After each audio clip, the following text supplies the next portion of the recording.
ఆలగడ్డ నియోజకవర్గంలో శిల్ప వెంచర్ అనేది వేసి ఇప్పుడు కొన్ని సంవత్సరాలు అవుతుంది. దానికి ఎటువంటి పర్మిషన్స్ లేవు. ఆఖరికి కుడా నుంచి మున్సిపాలిటీ దగ్గర నుంచి ఇరిగేషన్ డిపార్ట్మెంట్ నుంచి కానీ ఎక్కడ ఒక పర్మిషన్ కూడా లేకుండా శిల్ప వెంచర్ అక్కడ కట్టడం జరిగింది. అది కూడా ఏంటి పర్మిషన్స్ అంటే ఎటువంటివి? కేసీ కెనాల్ వెళ్తుంది. ఆ కేసీ కెనాల్ బూట్ చేసి దాని మీద వెంచర్ వేసి అది అమ్మేస్తున్నారు. అది అమ్మేయడం వల్ల ఇప్పుడేమవుతుందంటే అటుపక్క ఉన్న రైతులు దాదాపు 7,000 ఎకరాలకి నీళ్లు రాక ఆ రైతులందరూ కూడా కొన్ని సంవత్సరాల నుంచి ఇబ్బందులు పడుతున్నారు. ఇది ప్రతిపక్షంలో ఉన్నప్పటి నుంచి దీని గురించి మేము పోరాటం చేస్తున్నాము. నా దగ్గర కొన్ని రిపోర్ట్స్ ఈరోజు అధికారంలోకి వచ్చిన తర్వాత కింద ఎంఆర్ఓ దగ్గర నుంచి ఎంఆర్ఓ గారు ఆర్డీఓ గారికి కలెక్టర్ దగ్గర నుంచి ప్రిన్సిపల్ సెక్రటరీ టు మినిస్టర్ ఆఖరికి సీఎం ఆఫీస్ దగ్గర కూడా ఇవన్నీ వెళ్ళడం జరిగింది. అక్కడి నుంచి కింది వరకు ఎంక్వైరీ చేసి అన్ని రిపోర్ట్లు కూడా ఈ రోజు నేను సేకరించడం జరిగింది. ఇప్పుడు ఏమవుతుందంటే ఈ కేసీ కెనాల్ ఏదైతే బుక్ చేస్తారో అసెంబ్లీ మొదలవుతున్నగా నాకు రిప్లై వస్తుంది.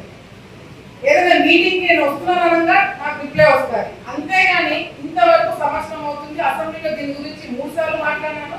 ఇంతవరకు ఆ శిల్ప వెంచర్ ఎవరైతే వేశారో వాళ్ళ మీద ఒక్క యాక్షన్ కూడా తీసుకోలేదు. నేను ఇవన్నీ కూడా నేను కలెక్టర్ గారితో కూడా మాట్లాడాను. తను కూడా వెంటనే స్పందించి నాకు అన్ని విధాలుగా ఎంక్వైరీ చేయించమని కింద వరకు ఆదేశాలు ఇవ్వడం జరిగింది. అన్ఫార్చునేట్ గా మా జిల్లా మంత్రులు రాలేదు. కానీ మంత్రి గారు ఉన్నారు కాబట్టి పరపరగా కూడా మేము ఒకటే తెలియజేసుకుంటున్నాం. ఇది ఏదైతే వెంచర్ ఉందో సీఎం ఆఫీస్ నుంచి టేక్ సివియర్ యాక్షన్. అంటే ఎటువంటి వాళ్ళ మీద కేవలం వెంచర్ వేసిన వాళ్ళ మీద కాదు, స్పెక్టేటర్స్ గా ఉండిపోయిన వాళ్ళు, అంటే అధికారులు ఎవరైతే చూస్తూ ఉండిపోయి ఎటువంటి యాక్షన్ తీసుకోవాలో దీన్ని అడ్డుకోలేదో వాళ్ళ మీద కూడా యాక్షన్ తీసుకోండి అని చెప్పి సీఎం ఆఫీస్ నుంచి రావడం జరిగింది. ఎస్సీ గారు రాలేదా? ఎస్సీ గారు మీకు బాగా తెలుసు. మీరు గత ప్రభుత్వంలో ఈగా పనిచేస్తున్నారు కదా, మీకు చాలా ఐడియా ఉంటుంది. ఎందుకంటే మీరు వన్ ఆఫ్ ద స్పెక్టేటర్, కరెక్టే కదండి? ఈరోజు మీ అసలు యాక్చువల్లీ ఈ సబ్జెక్ట్ కోసమే వచ్చినా మీరు దీని మీద ఎటువంటి యాక్షన్ తీసుకోబోతున్నారు, వీళ్ళ మీద కేసులు పెడుతున్నారా లేదా? ఎందుకంటే ఇప్పుడు ఏమవుతుందంటేనా వీళ్ళు డిపార్ట్మెంట్ ఎక్కువ ప్రెషర్ పెట్టడం వల్ల ఒక రిప్లై వచ్చింది, ఏమని డెమాలిష్ చేసేసేయండి. డెమాలిష్ చేయడం వల్ల అక్కడ ఎవరైతే అమాయకంగా శిల్ప వెంచర్ ఏదో చాలా గొప్ప వెంచర్ అని చెప్పి ఇల్లు కట్టుకున్న వాళ్ళు ఇప్పుడు వాళ్ళని డెమాలిష్ చేయమని చెప్పి చాలా ఈజీగా చెప్పేస్తున్నారు. దానికి చెడ్డ పేరు ఎవరికి వస్తుంది? వెంటబడి డెమాలిష్ ఏం చెప్పినట్టు అవుతుంది. మేము అడిగేది ఏంటంటే they have to pay compensation as per supreme court orders ప్రకారంగా కూడా ఎవరైతే ఈ విధంగా వెంచర్ చేసి ఇచ్చేసారో వాళ్ళని కాంపెన్సేషన్ కట్టించమని చెప్పి సుప్రీం కోర్టు ఆర్డర్స్ ఉంది.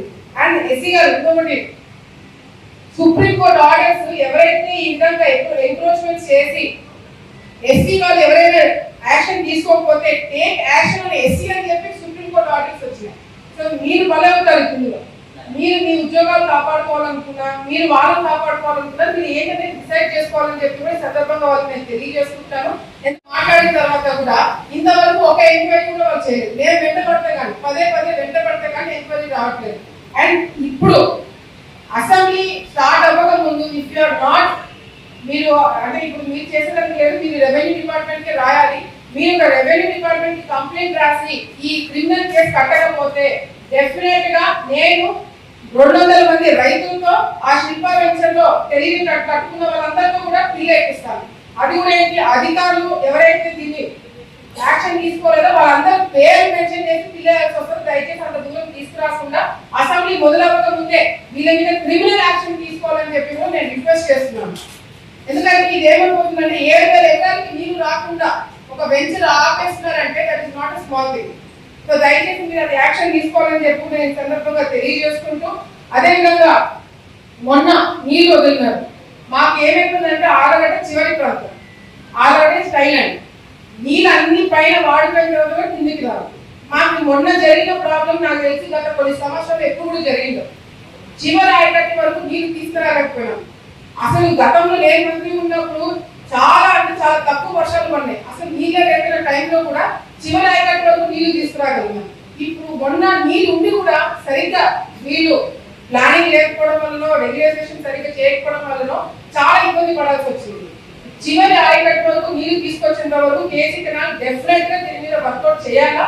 మీరు చాలా చాలా చాలా ఈజీగా తీసుకొచ్చుకుంటారన్నా నేను గతంలో మీరు అందరితో నేను చాలా సందర్భాల్లో మాట్లాడి చాలా గట్టిగా వార్నింగ్ కూడా ఇవ్వడం జరిగింది. ఇప్పుడు యాక్షన్ తీసుకోకపోతే మాత్రం నేను కలెక్టర్ గారికి రిటర్న్ కంప్లైంట్ ఇవ్వాల్సి వస్తుంది. కాబట్టి దయచేసి వాళ్ళని జాగ్రత్తగా ఇవన్నీ రెగ్యులైజేషన్ చేసుకోవాలని చెప్పి కూడా సందర్భంగా నేను కోరుకుంటున్నాను.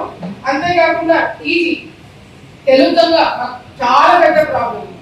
తెలుగు దొంగ ఇప్పుడు ఏమైపోతుందంటే కళ్ళ ముందర నీళ్లు పోతున్నా కూడా మేము వాడుకోలేని పరిస్థితి. మాకు డిస్ట్రిబ్యూషన్ ఛానల్స్ లేవు. గత కొన్ని సంవత్సరాలు నాకు తెలుసు ఆల్మోస్ట్ డెకేడ్ అయిపోతుంది. డిస్ట్రిబ్యూషన్ ఛానల్స్ కట్టడానికి టెండర్లు ఇచ్చినారు. ఆ టెండర్లు ఇంతవరకు దాన్ని క్యాన్సిల్ చేయట్లేదు, వాళ్ళతో పని చేయించుకోలేదు.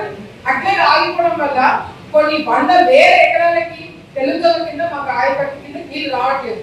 అండ్ ఇందులో విచిత్రం ఏంటంటే మేడం, కేసీ కెనాల్ 2 జిల్లాలకి కర్నూలు కడప వస్తుంది. ఈ 2 జిల్లాలో అందరికన్నా ఎక్కువ ఆయకట్టు ఉండేది ఆలగడ్డ కాన్స్టిట్యూన్సీ, అందరికన్నా తక్కువ నీళ్ళు వచ్చేది ఆలగడ్డ కాన్స్టిట్యూన్సీ. సో దయచేసి అధికారులు, కలెక్టర్ గారు, చైర్మన్ గారు వీరందరూ కూడా దృష్టి పెట్టి, మంత్రి గారు దృష్టి పెట్టి చివరి ఆయకట్టు వరకు నీళ్ళు తీసుకొచ్చే విధంగా అధికారులు కంపల్సరీ ఫీల్డ్ మీద ఉండి తీరాలా.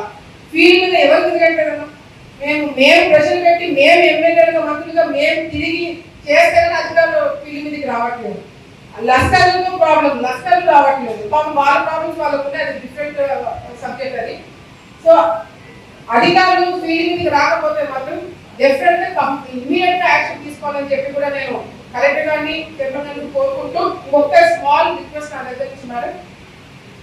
ఈ ప్రాబ్లం కూడా ఎక్కడ వస్తుందంటే మా కాన్సెప్ట్ దగ్గర మీరు చూసింది, అటు ఇరిగేషన్ డిపార్ట్మెంట్ కి, అగ్రికల్చర్ డిపార్ట్మెంట్ కి, రైతుకి కోఆర్డినేషన్ లేదు.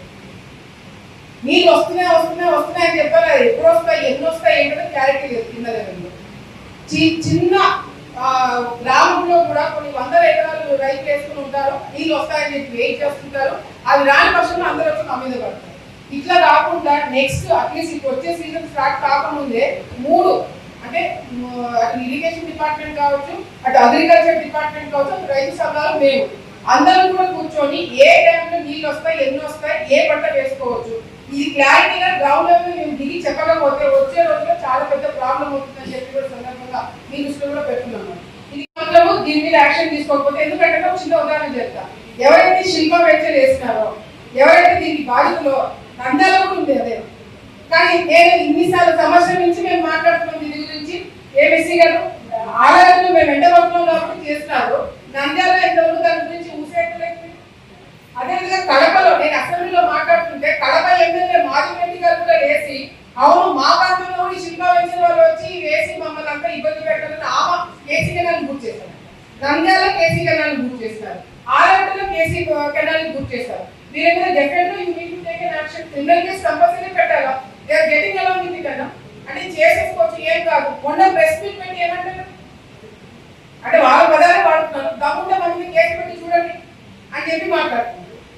ఈ దే ఆర్ ఛాలెంజ్. ఎవరైతే తప్పు చేస్తారు, తప్పు చేయని వాళ్ళు ఎంతైనా ఛాలెంజ్ చేస్తారు. తప్పు చేసిన వాళ్ళు కూడా లోకల్ ఎమ్మెల్యేని ఛాలెంజ్ చేస్తున్నారు, మమ్మల్ని ఛాలెంజ్ చేస్తున్నారు, కలెక్టర్ గారిని ఛాలెంజ్ చేస్తున్నారు, గవర్నమెంట్ ని ఛాలెంజ్ చేస్తున్నారు, సీఎం గారిని కూడా ఛాలెంజ్ చేస్తున్నారు. మీరు ఏం చేయగలుగుతారు? సో మీరు యాక్షన్ తీసుకోకపోతే మాత్రం నేను ఇది పిల్లి వేయాలనుకుంటే ఎప్పుడో చేసేదాన్ని. But I did not file a PIL, ఎందుకంటే అధికారులు బలవుతారు. So I'm giving you chance. అసెంబ్లీకి ముందు మీరు డెఫినెట్ గా దీని మీద యాక్షన్ తీసుకోకపోతే మాత్రము రైతులు ఇబ్బందులు పడతారు, మిగతా ఇబ్బందులు పడతారు. కాబట్టి మేమైతే పిల్లలు దిగాల్సి వస్తుందని చెప్పి కూడా ఈ సందర్భంగా తెలియజేస్తున్నాం. మీ డిపార్ట్మెంట్ వాళ్ళు మీరు యాక్షన్ తీసుకుంటే అన్ని మీరు రెవెన్యూ, మున్సిపాలిటీ కూడా అన్ని డిపార్ట్మెంట్ ఎంక్వైరీ జరిగి రిపోర్ట్స్ నా దగ్గర ఉన్నాయి. All departments have done there enquiry. మీరు జస్ట్ కలెక్టర్ గారికి టేక్ యాక్షన్ అని చెప్పి మీ సైడ్ నుంచి ఒక లెటర్ ఇవ్వండి, మీ దగ్గర మేము ఫాలో అప్ చేస్తాం. ఆల్రెడీ సిఈ గారు కన్సల్ట్ ఇచ్చారు, ఆయన విత్డ్రా చేస్తున్నారని చెప్పి నేను ఒక లెటర్ పంపించారు. టౌన్ ప్లానింగ్ పర్మిషన్స్ ఉన్నాయి, కూడా పర్మిషన్స్ ఉన్నాయి, మున్సిపల్ పర్మిషన్స్ ఉన్నాయి. ఇరిగేషన్ డిపార్ట్మెంట్ సిఈ కన్సల్ట్ ఇచ్చేసి వెనక్కి విత్డ్రా చేసేసుకున్నారు. ఇది కంప్లీట్ గా అర్థం కాబట్టి అయిపోయింది. కాబట్టి 4 మెంబర్ టీమ్ కి ఆల్రెడీ ఇన్ రైటింగ్ నేను ఇన్స్ట్రక్షన్స్ ఇచ్చాను. నేను దాని మీద ఫర్దర్ యాక్షన్ ఏం తీసుకోబోతున్నారు అన్నది రిపోర్ట్ చేయండి, నేను ఫాలో అప్.